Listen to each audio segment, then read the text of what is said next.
वो कौन सी चीज़ है जो दिन में एक, रात में दो, हफ्ते में तीन और साल में कुछ भी नहीं? अगर हिम्मत है तो जवाब दो। और ऐसी मज़ीद इंटरेस्टिंग पहेलियाँ आज की इस वीडियो में। आज की वीडियो देखने के बाद आप भी बोल उठेंगे, पहले क्यों नहीं बताया मुझे। सवाल वो क्या है जो ऊपर से फेंक देते हैं और अंदर से पका लेते हैं, और पकने के बाद अंदर से फेंक देते हैं और ऊपर से खा लेते हैं?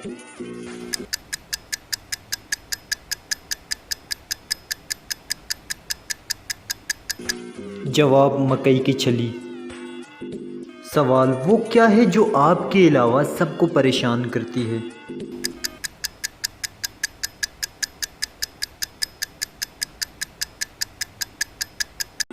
जवाब आपके खराटों की आवाज़।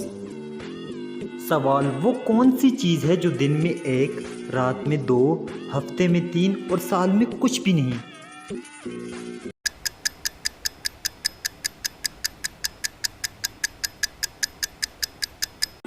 जवाब नुक्ते। नुक्ते दिन में एक, रात में दो, हफ्ते में तीन और साल में कुछ भी नहीं।